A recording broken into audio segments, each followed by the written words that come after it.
This time we will call this session of the Murray City Council to order. First of all, good evening to the council and welcome to all of our guests who have joined us. As we always do, we will have a moment of reflection and prayer, followed by a pledge of allegiance led by Councilperson John Mark Roberts. Before we start that moment of silence, we want to keep the mayor in your prayers. I'm standing in for him tonight. He's dealing with some health issues. He's at home, and we pray for his speedy recovery and get back in the office soon. Moment of silence, please.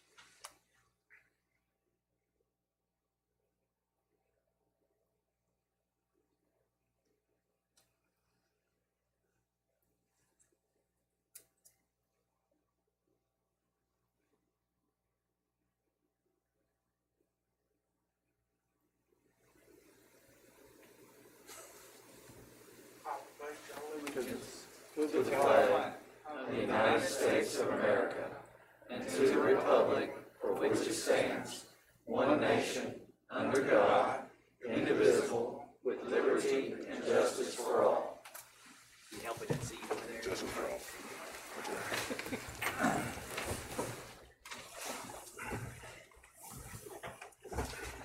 Mayor, we might want to remind the council members that this is a special call meeting, and therefore, with it being a special call meeting, we can only discuss the items that are on the agenda. Everyone got that, I think. All right, Ms. Clayton, what's first order of business? Party goes first. The minutes of October 8th meeting. We've all been presented with the minutes. What's your pleasure? Move approval. Moving proper second that the minutes will be approved as presented. Those in favor, aye. Aye. Opposed likewise? Thank you. Next item, Ms. Clayton. It's an update on the utility bills from Jim Osborne. Mr. Osborne, you have the floor for the mayor's report. Danetta, you correct me if I get any of this wrong, okay? Letters have went out as we stated we would do at the last meeting. They've got payment plans sent by mail, and we're told how to make arrangements to move forward with those.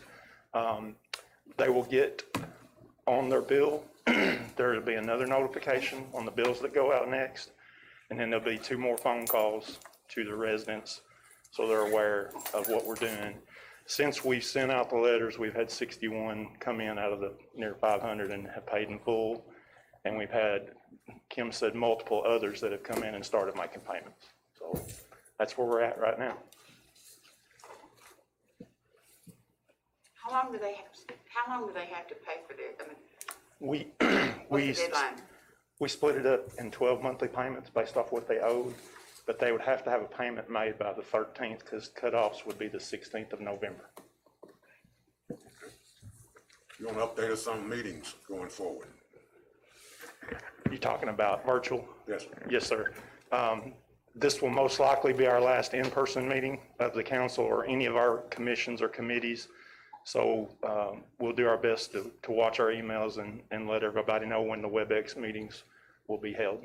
So, and as of tomorrow, of course, city lobbies and city-owned facilities, city government facilities will be closed starting tomorrow. Any questions for Mr. Osborne? If not, thank you for your report. Yes, sir. Ms. Clayton? A report from the Health Insurance Committee Chair, Dan Miller. Mr. Miller, you have the floor. Thank you, Mayor. The Health Insurance Committee met just prior to the council meeting. For those in the audience or guests, we look at this once a year, and we are a self-insured insurance group that, so we have our own trust fund. I'm happy to report all the members were in attendance. This past year has been very good in terms of claims versus the insurance, the fees paid by the insurance. The premiums and the claims match up very well. And so we had a proposal presented to us from McConnell Insurance and North River, which is the same group that had us last year.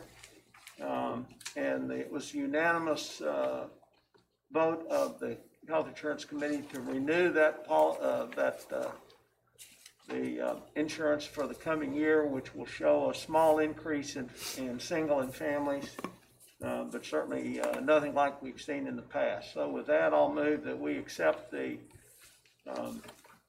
proposal given to us by McConnell and North River. Second. Moving properly second that we accept the insurance committee's report and the rates be accepted as presented to us by the committee. Any questions on the motion?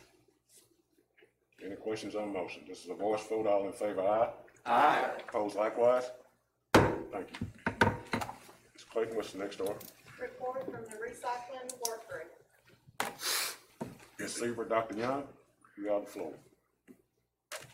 Would you like Okay, me to- I'm gonna, Pat's gonna go ahead and update us on what's been happening with the group. I've got some notes here, and you feel free to chime in as needed. Can everyone hear me?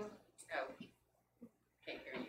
Okay, is this better? Can you hear me now? Okay. Well, first thing I'd like to do is acknowledge the work group members, City Manager Jim Osborne and Street Superintendent Ron Albritton, Council members Hudspeth, McChristian, Streeter, Young, and Sieber, and community volunteers Jason Pittman, Luke Crawford, Valerie Frederick, Bill Markham, Jason Youngblood, and a strong representation from the local Sierra Club. We started in late June and met once or twice monthly. In response to the closure of Andrews Drive, we focused on alternative recycling locations and identified and posted several options available in Murray on the city website. And in September, the Murray State North Farm reopened their recycling program to the public on first Saturdays of each month. So even though Andrews Drive is closed, there are free options available for people who wish to recycle, but they have to transport their own recyclables to those facilities. Several community members and members of the work group expressed their desire to explore curbside single stream recycling. And I had to learn what single stream recycling is. What that basically means is you put all of your recyclables, whether they're paper, plastic, metal, what have you, in one container. So when we started trying to work out the option of single stream recycling, we asked Mayor Rogers to negotiate a price for that service. And since Republic is our current waste management contractor, we started with them. And after several meetings, Republic gave us a proposal.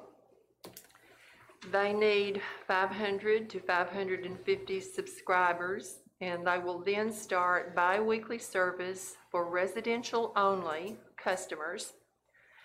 Republic will need approximately a month lead time to implement this service once the number of subscribers is reached. The first recycling container in this proposal is $15. If subscribers need a second recycling container, they can get that for an additional $10. These costs are separate from and in addition to the established trash pickup. So it's going to be an additional cost, but it is on a subscription service only.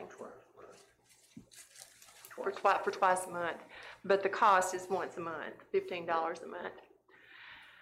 Single stream means that they will accept clean plastics 1 and 2, mixed metals including aluminum cans, paper, and cardboard, all in one 96-gallon cart. They will not accept glass or e-scrap. We've had problems in the past with contaminated materials being dropped off at Andrews Drive, and that is still a concern if we do this. If contaminated materials make up a fourth of a load, the city will have to pay a $45 ton fee to have those materials disposed of. Another thing that was of concern to the committee was responsible recycling. What happens to the things that they pick up? Do they just go in somebody else's landfill? So the answer to that is these recyclables will be transported to a Hopkinsville sorting station. And then depending on the market and composition, items will be transported to centers in Tennessee, Alabama, or Missouri for responsible recycling. So they are taken to environmentally friendly locations. So, Dr. Young, do you have any other information you'd like to add? Of those 500 customers that we need to 550, presently we have around 5,000 customers, I believe, don't we, Ron? About 5,000. About 5,000 people have their trash picked up. Residential customers. Right, that Residential. was a 10% A 10% figure is based what on we who's, need. yeah, right. And we would have to have that number because they are gonna have to have a new truck or a truck and a driver, another employee to do this. So we've got to have people to support this. And I think we've gonna work with the Sierra Group and have them publicize it. I think education about all of this is gonna be the key in the next month or so, if we're gonna get this going, because I think once people understand what's needed, they'll support this. Well, That's our hope.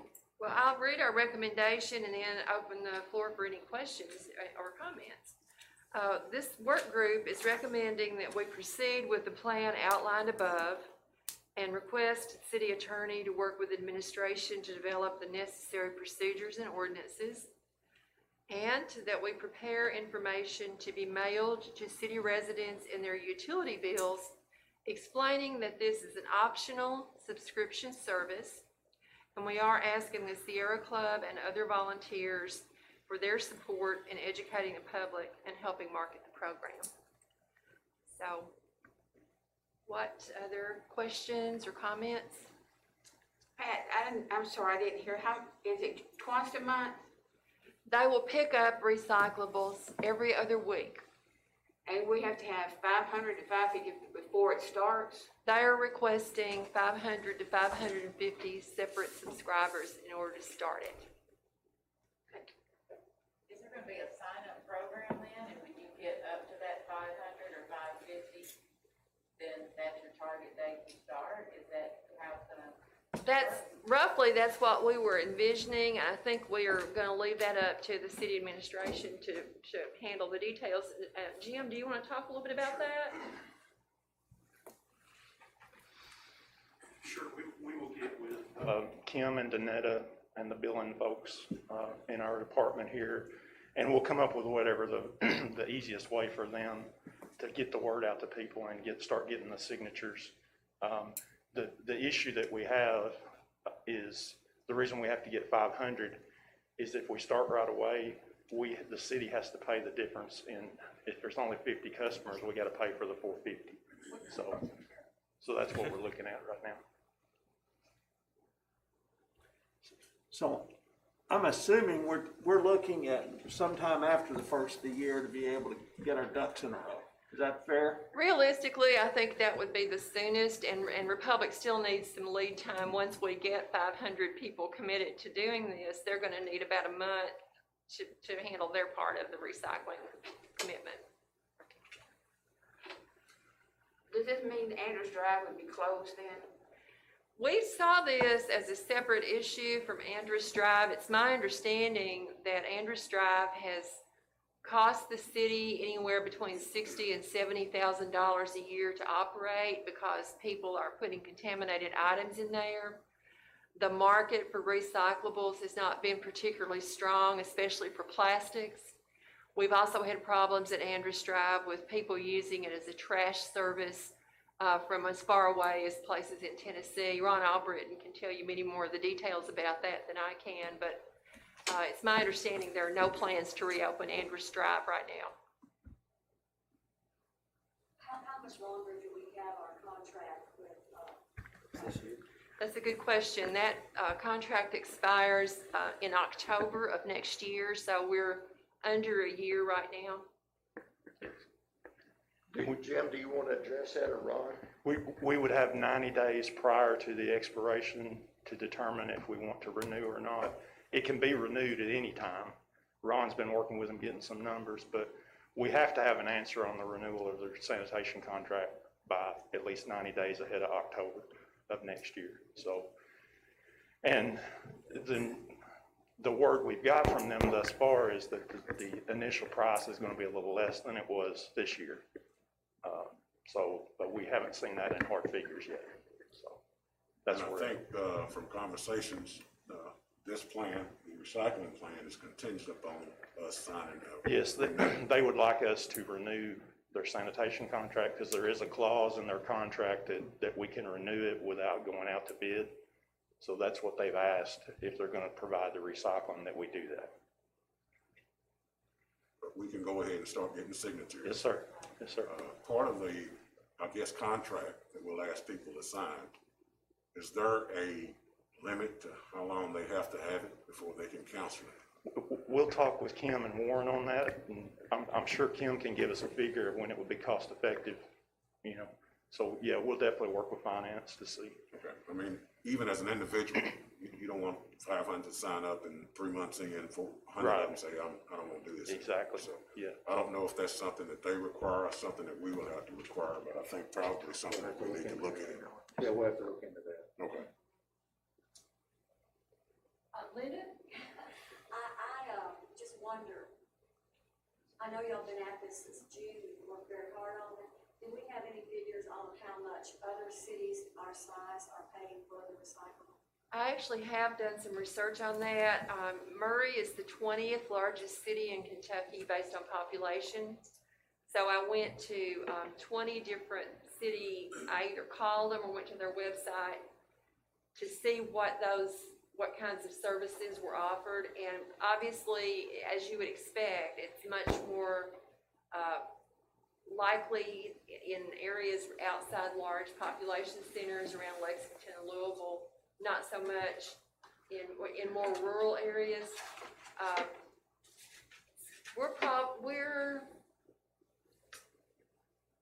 The cities that offer this, if it was mandatory, they usually had those costs built in to the fees that people paid, or they had additional revenue streams.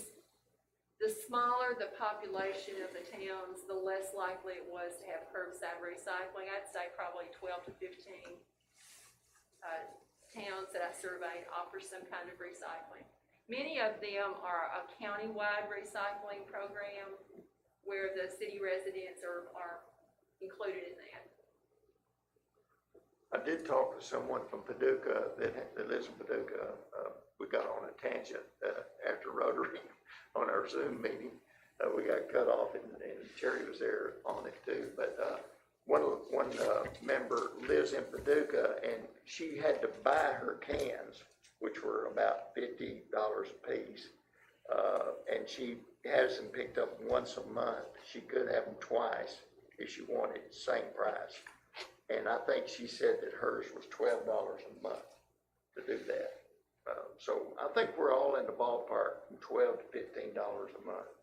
I think people that want to recycle, I don't believe the money is going to make a difference, $1 or $2 a month. It's a way of life that people have about recycling, and I'm hoping that we've got the support of that here in Murray. Well, I know that many of us have received individual emails from people requesting that we explore this. So I think we've done our due diligence on that, and it's basically up to the individuals who live in the city now to step up and subscribe for this to be a possibility. Ron,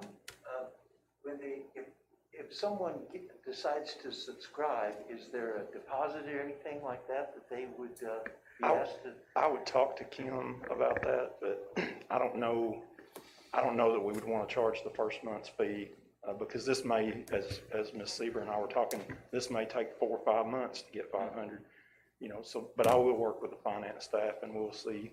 We kind of wanted to get a feel from the committee and the council which direction they wanted to go, and then we'll try to the other stuff work. Of course, it will be put on their sanitation fee that's sent out every month.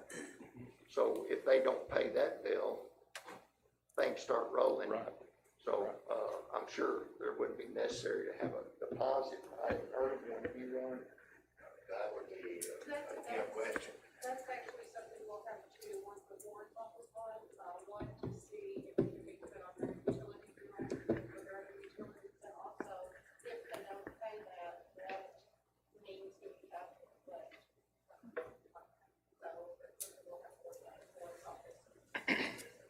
Mr. Hudspeth, I know you were on that committee, but I'd like to brag on the recycling work group. They have put a ton of work the last several months. I've taken road trips and, I mean, a lot of research. So they put a matrix up on our website where people can recycle currently. So they've really went above and beyond trying to tackle this bear. Valerie's back there. I have the minority report for the recycling workshop. Minority reports are very helpful if you're not used to them. They are standard, and these are the things, because the committee did so much work, these are the things that didn't make in the recommendations, so that's why it's called a minority report. But it is interesting to know. There were a lot of stakeholders in attendance, and so some of the things the stakeholders had voiced from the very beginning and all throughout is they wanted mandatory business and residential recycling. So the minority report would recommend to take a local vote on it. The stakeholders asked for reopening of Andrews Drive. The minority report recommended Andrews Drive operational Thursday through Friday, 2 to 6 p.m., Saturday, 9 a.m. to 1 p.m., with a Murray employee and a fee to be determined. The third point was a city incinerator for non-recyclable combustibles, and that recommendation would be a city incinerator for non-recyclable combustibles.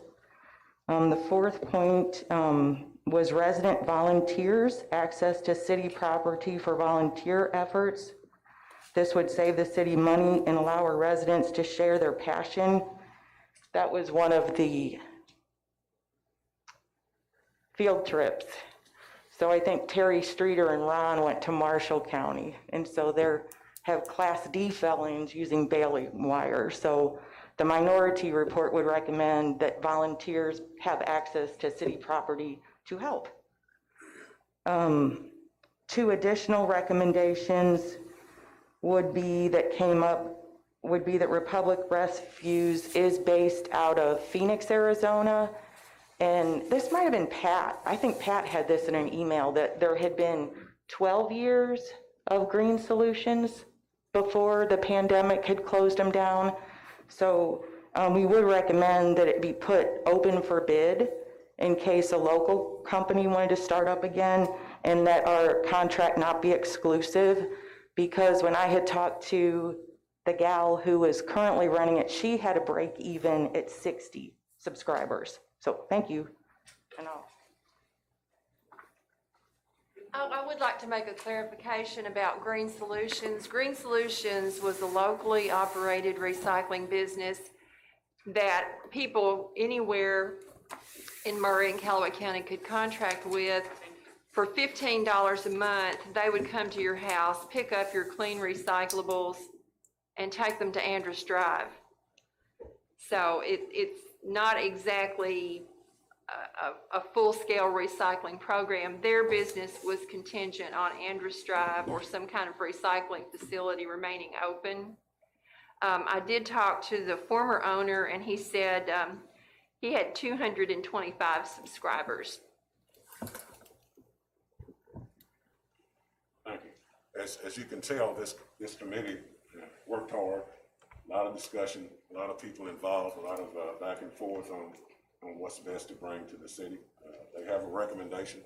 Mr. Warren, would that recommendation suffice as a motion tonight, or do you need to adjust those words? I think we're fine with that. All right. Because we're just working about getting a plan and getting things started and organized. Okay. Ms. Seaver? So would you like for me to restate the recommendation in the form of a motion, or are we? Yes, good with this. Then I move that we proceed with the plan outlined above and request City Attorney Warren Hopkins to work with administration to develop the necessary procedures and ordinances. That the city prepare information to be mailed to the city residents in their utility bills, explaining that this is an optional subscription service. And we are requesting, this is just an aside, that the Sierra Club and other volunteers work with us to support in educating the public and help market this program. So that's my motion. moved and properly second that we go with the recommendation from the recycling group, work group. Any questions on the motion? Any questions on the motion? I will further add that I think once we take these baby steps, if this is successful, we would consider some of the additional recommendations to come from the minority report or other citizen requests. That's your question, but not an amendment to the motion, correct? No, it's not an amendment, it's just Any questions on the motion? Third time. Those in favor, aye? Aye. Opposed likewise? Thank you, Mr. Osborne. Mr. Hopkins, you got some work to do. Some forms to put together, and we will start trying to get some enrollment started as soon as we can get some of these details worked out. And just so you remember, this is all contingent with us getting a renewal with Republic, if that's the route that the mayor, Mr. Osborne, and his staff so choose to go. Thank you for your hard work, Mr. Young, Dr. Young. Ms. Clayton, next order of business. Ordinance number 2020-1803, first reading. An ordinance enacting and adopting a supplement to the Code of Ordinances of the City of Murray, Kentucky. This is an ordinance that codifies all the ordinances that we've passed since the last time we've done this. It keeps them up and on the website and correctly updated. Motion to accept would be in order. I'm sorry, we don't vote on it, do we? No, we do not vote. Back up. That's just the first reading, and we'll vote on it on the second reading. Ms. Clayton, next order of business. Ordinance number 2020-1804, first reading. An ordinance amending City of Murray Code of Ordinances, Chapter 158, Property Maintenance Code, specifically to amend the title headings to include a new section, Property Public Nuisance, to include language and contained in various sections of the International Property Maintenance Code, as amended by this ordinance and more particularly referenced in 15802, additions, insertions, and changes, and to include new sections addressing property public nuisances, specifically 15810, 15811, 15812, 15813, 15814, 15815, and 15816. And to amend 15899 penalty to ensure compliance with other ordinances. In the event of a conflict between the International Property Maintenance Code and this ordinance shall prevail. Okay, can you translate that? Okay, we will not vote on this tonight. This is the first reading, but Mr. Osborne will give us an update on kind of what we're talking about this evening. Yes, what we've done, and I know many of you get emails from your constituents about properties that are not kept up, okay? The city has done quite good work at lawn care. When we have a lawn that's 10 inches or above, it's easy for us. We hire a company to mow it, and then a lien is put on the property. Where we've had issues in the past is our property maintenance code. The council at the time, they adopted the International Property Maintenance Code, okay? If you looked on AmLegal right now, you would see just references to that code. It didn't really spell it out. There are properties, for instance, if someone has a flower garden in their front yard and they let the weeds grow above the flowers, the ordinance says they could have that. If they had, if they're storing things on their porch because they don't have enough room in the house, it's been very difficult for us to be able to enforce. So the public gets frustrated because they live next door or they live in a neighborhood with someone that they can't seem to get any satisfaction from the city out of. So what we've done is Warren went through and he spelled out what the International Property Maintenance Code definitions were. And then he added what is called a public nuisance property, public property nuisance. So what that does is it gives the city the ability, and the best way I can do it is showing you photographs. Now, these aren't from Murray, but this is what we're talking about dealing with. I don't know how good you can see, but these type things, okay? And then this is an alleyway where they've got, it looks like pallets. Okay, our ordinance currently doesn't cover that.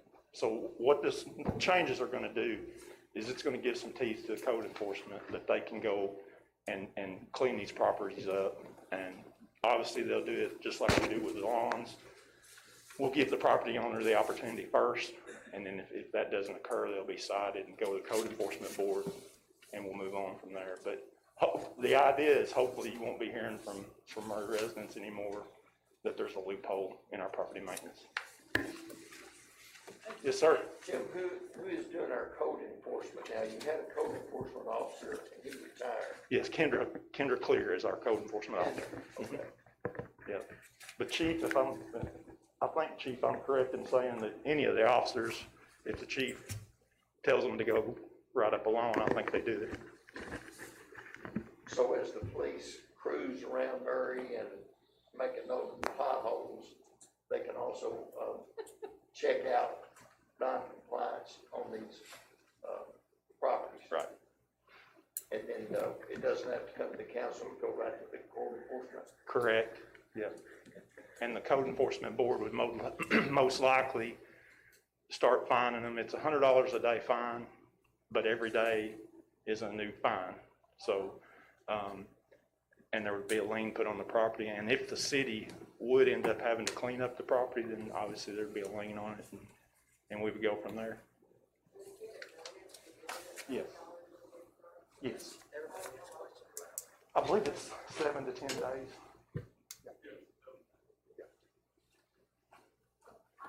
Yes, ma'am. Item H, Uh-huh. graffiti. It says, no drawing or design, no inscription, that scratch, painted, sprayed, or placed on any surface or structure which have no redeeming artistic, moral, or social value. I wondered if we can just put that from one person's redeeming social value, maybe the person who's offending, Right. and have the social, moral, or social value. Yeah, that's where that's where the code board would come in, and they'd have to make a ruling as a body. And then if the property owner does not like the ruling, they can always take them to court from that point. Any other questions? If not, that was the first reading. We'll have second reading next meeting. We'll have a vote. Ms. Clayton, next on the agenda. Consent agenda. You want me to read them? Yes, please. Okay. Municipal order number 2020-028, reappointing David Pizzo to the Architectural Review Board for a 3-year term. Said term to expire November 21st, 2023. Municipal order number 2020-029, reappointing Doris Saunders to the Human Rights Commission for a 3-year term. Said term to expire November 21st, 2023. Municipal order 2020-030, reappointing Gerald Washington to the Human Rights Commission for a 3-year term. Said term to expire October 24th, 2023. Municipal order number 2020-031, reappointing Bobby Martin to the Senior Citizens Board for a 1-year term. Said term to expire November 20th, 2021. Municipal order number 2020-032, reappointing Gail Valentine to the Code Enforcement Board for a 3-year term.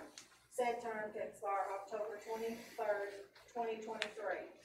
Municipal order 2020-033, reappointing Mike Bosiak to the Code Enforcement Board for a 3-year term. Said term to expire October 23rd, 2023.